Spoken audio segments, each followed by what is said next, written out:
കേക്കിൻ്റെ ബേസ് തയ്യാറാക്കുന്നതിന് വേണ്ടി വാനില ബേസാണ് നമ്മൾ ഉണ്ടാക്കുന്നത്. അതിന് വേണ്ടിയിട്ട് 1 കപ്പ് മൈദ എടുക്കാം, 1 teaspoon baking powder, 1/4 teaspoon baking soda, 1/4 ടീസ്പൂണിൻ്റെ പകുതി, അതായത് 1/8 സ്പൂൺ സാൾട്ട്. ഇതെല്ലാം കൂടി ഇട്ടതിന് ശേഷം നന്നായിട്ട് മിക്സ് ചെയ്ത് 2-3 പ്രാവശ്യം അരിച്ച് മാറ്റി വെക്കാം. അതിനുശേഷം ക്ലീൻ ആയിട്ടുള്ള തുടച്ച് വൃത്തിയാക്കിയിട്ടുള്ള ഒരു ബൗളിലോട്ട് നമുക്കൊരു 4 മുട്ട പൊട്ടിച്ചൊഴിക്കാം. മുട്ട റൂം ടെമ്പറേച്ചറിലുള്ളതായിരിക്കണം. അതിനുശേഷം നമുക്ക് വാനില എസൻസ് 1 ടീസ്പൂൺ ഒഴിക്കാം. 1 ടീസ്പൂൺ ഒഴിച്ചതിന് ശേഷം 3-4 മിനിറ്റ് നന്നായിട്ട് ബീറ്റ് ചെയ്തെടുക്കാം. നന്നായിട്ട് ബീറ്റ് ചെയ്ത് അതൊന്ന് നന്നായിട്ട് ബീറ്റ് ചെയ്ത് 1 മിനിറ്റ് ബീറ്റ് ചെയ്തതിന് ശേഷം നമുക്ക് ഷുഗർ പൗഡർ, അതായത് പഞ്ചസാര പൊടിച്ചത് 1 കപ്പ് എടുക്കാം. 1/4 കപ്പ് പഞ്ചസാര എടുത്തതിന് ശേഷം അത് പൊടിച്ചിട്ടുണ്ടെങ്കിൽ 1 കപ്പ് പഞ്ചസാര പൊടിച്ച് നമുക്ക് കിട്ടും. നന്നായിട്ട് മിക്സ് ചെയ്ത് 2-3 പ്രാവശ്യം ഇട്ടതിന് ശേഷം നന്നായിട്ട് ബീറ്റ് ചെയ്ത് ഒരു 3-4 മിനിറ്റ് എടുത്തതിന് ശേഷം നമുക്ക് ഒരു 2 table spoon sunflower oil, 2 table spoon sunflower oil ഒഴിക്കാം. പാല് 1/4 കപ്പാണ് ഉപയോഗിക്കുന്നത്. 1/4 കപ്പിൻ്റെ പകുതി ഞാൻ ആഡ് ചെയ്തിട്ടുണ്ട്. അതിനുശേഷം നമ്മൾ അരിച്ച് മാറ്റി ആദ്യം വെച്ചിരുന്ന ആ മൈദയും ബേക്കിംഗ് പൗഡറൊക്കെ ഉണ്ടല്ലോ, അത് ഒരു 5-6 പ്രാവശ്യമായിട്ട് 1 സ്പൂണും കൊണ്ട് ഇട്ട് കൊടുക്കാം. ക്ലോക്ക് വൈസിലാണ് മിക്സ് ചെയ്യേണ്ടത്. ആൻറ്റി ക്ലോക്ക് വൈസിൽ മിക്സ് ചെയ്യാം. Cut and fold method use ചെയ്യാം. ഇതിലേത് വേണമെങ്കിലും നിങ്ങൾക്ക് യൂസ് ചെയ്യാവുന്നതാണ്. ആദ്യം ഈ വിസ്ക് കൊണ്ട് ഇങ്ങനെ നമ്മൾക്ക് ക്ലോക്ക് വൈസിൽ ഇങ്ങനെ നന്നായിട്ട് മിക്സ് ചെയ്തെടുക്കാം. അതിനിടയ്ക്ക് ഞാൻ ആ ബാക്കി വെച്ചിരുന്ന പാല് ആഡ് ചെയ്തിട്ടുണ്ട്. അതിനുശേഷം നന്നായിട്ട് മിക്സ് ചെയ്തെടുക്കുക. മിക്സ് ചെയ്യുമ്പോൾ കുത്തി ഇളക്കരുത്. അത് പ്രത്യേകം ഈ സ്പഞ്ച് ഉണ്ടാക്കുമ്പോൾ നമ്മൾ ശ്രദ്ധിക്കേണ്ട കാര്യമാണ്. എല്ലാം മിക്സ് ചെയ്തതിന് ശേഷം നമുക്ക് സ്പാച്ചുല എടുക്കാം. സ്പാച്ചുല എടുത്തതിന് ശേഷം മിക്സ് ചെയ്തെടുക്കാം. ബേക്കിംഗ് ടിന്ന് 7 ഇഞ്ചിൻ്റെ ടോൾ ആയിട്ടുള്ളതാണ് ഞാനിവിടെ ഉപയോഗിച്ചിരിക്കുന്നത്. അത് ബട്ടർ പേപ്പർ പ്ലേസ് ചെയ്ത് ഞാനിവിടെ മാറ്റി വെച്ചിട്ടുണ്ട്. കുറച്ച് മാത്രം ഓയിൽ അപ്ലൈ ചെയ്താൽ മതി. ഈ ബട്ടർ പേപ്പർ വെക്കുമ്പോൾ ഒരുപാട് ഓയിൽ ഒഴിച്ചിട്ടുണ്ടെങ്കിൽ അത് അടി പിടിച്ച് കരിഞ്ഞു പോകാൻ ചാൻസ് ഉണ്ട്. ഞാൻ ബാറ്റർ ഒഴിച്ചിട്ടുണ്ട് പാത്രത്തിലിട്ട്. അതിനുശേഷം നന്നായിട്ട് ടാപ്പ് ചെയ്ത് കൊടുക്കണം. സ്ക്വയറും കൊണ്ട് നന്നായിട്ട് ഒന്ന് ആ എയർ ബബിൾസൊക്കെ ഒന്ന് കളയണം. അതിനുശേഷം നമുക്ക് അടുപ്പിലോട്ട് വെക്കാം. ഞാൻ സ്റ്റവ് ടോപ്പിലാണ് ഇത് ബേക്ക് ചെയ്തെടുക്കുന്നത്. മീഡിയം ഫ്ലെയിമിൽ ഒരു 5 മിനിറ്റ് അടച്ച് വെച്ച് ചൂടാക്കിയ ആ ചെരുവത്തിലോട്ട് ഞാൻ ഇറക്കി വെച്ചിട്ടുണ്ട്. ഒരു 30 മിനിറ്റാണ് എനിക്കിത് ബേക്ക് ചെയ്തെടുക്കാൻ എടുത്ത സമയം. നമ്മൾ മീഡിയം ഫ്ലെയിമിൽ തന്നെയാണ് ഇത് ബേക്ക് ചെയ്തെടുക്കേണ്ടത്. ഹൈ ഫ്ലെയിമിൽ വെക്കരുത്, കരിഞ്ഞു പോകാൻ ചാൻസ് ഉണ്ട്. നല്ല ഹൈറ്റുള്ള സ്പഞ്ച് എനിക്ക് റെഡി ആയിട്ടുണ്ട്. ഇനി നമുക്ക് കേക്ക് സോക്ക് ചെയ്യാൻ വേണ്ടിയിട്ട് കരിക്കിൻ്റെ വെള്ളമാണ് ഞാനിവിടെ എടുക്കുന്നത്. കരിക്കിൻ്റെ വെള്ളം 1 കപ്പ് എടുത്തിട്ടുണ്ട്. അതിനുശേഷം 1/4 കപ്പ് പഞ്ചസാര ആഡ് ചെയ്യുന്നു. ഒരു നുള്ളുപ്പ് അതും കൂടി ഇട്ടിട്ട് നമുക്ക് നന്നായിട്ട് ഒന്ന് മിക്സ് ചെയ്തെടുക്കാം. മിക്സിയുടെ ജാറിൽ നമുക്ക് ഒന്നേലിട്ടൊന്ന് അടിച്ചെടുത്താൽ മതി. അപ്പോൾ അതെല്ലാം മിക്സായി കിട്ടും. എന്നിട്ട് നമുക്കൊരു ഗ്ലാസ്സിലോട്ട് ഒഴിച്ചതിന് ശേഷം ഫ്രിഡ്ജിൽ നമുക്കത് കീപ്പ് ചെയ്യാം.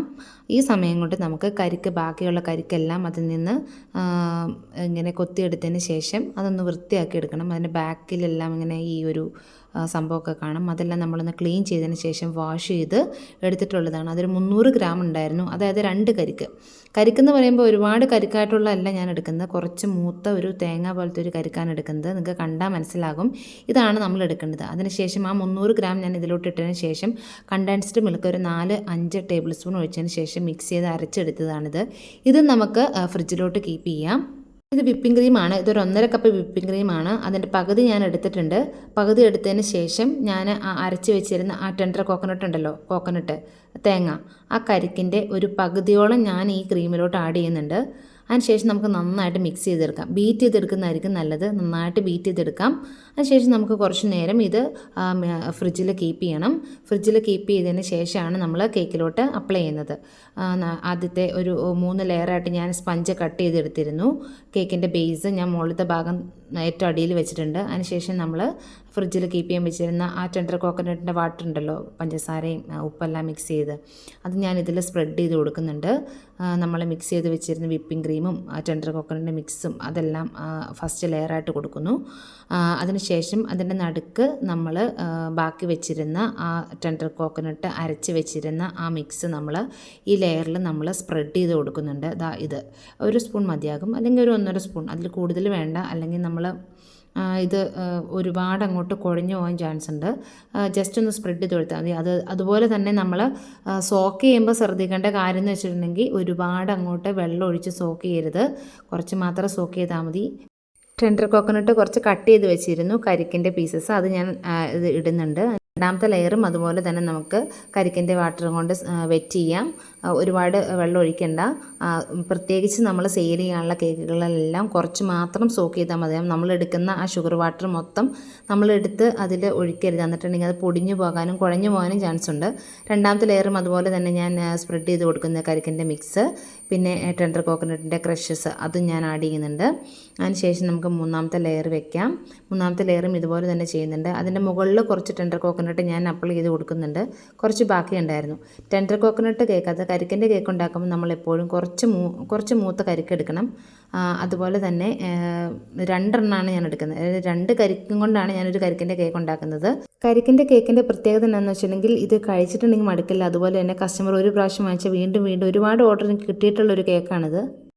നമുക്കൊന്ന് ക്രം കോട്ട് ചെയ്ത് കൊടുക്കാം. അതിനുശേഷം 1 അവർ ഫ്രിഡ്ജിൽ വെക്കാം. 1 അവറിന് ശേഷമാണ് നമ്മൾ ബാക്കി ഫിനിഷിങ് ചെയ്യുന്നത്. ബാക്കി ഫിനിഷിങ് ചെയ്തതിന് ശേഷം ഞാൻ അതിൻ്റെ ഡിസൈനൊക്കെ കൊടുത്തു. എങ്ങനെ കേക്ക് ഫിനിഷ് ചെയ്യാന്നുള്ള വീഡിയോ ഞാൻ നേരത്തെ അപ്ലോഡ് ചെയ്തിട്ടുണ്ടെന്ന് കണ്ടാൽ നിങ്ങൾക്ക് മനസ്സിലാകും. അപ്പോൾ ഇതിൻ്റെ ഡിസൈൻ ഞാൻ വേറെ ഒരു വീഡിയോ ആയിട്ട് അപ്ലോഡ് ചെയ്യുന്നുണ്ട്. അപ്പോൾ നിങ്ങൾക്ക് കേക്ക് എല്ലാവർക്കും ഇഷ്ടപ്പെട്ടെന്ന് ഞാൻ വിചാരിക്കുന്നു. Thanks for watching.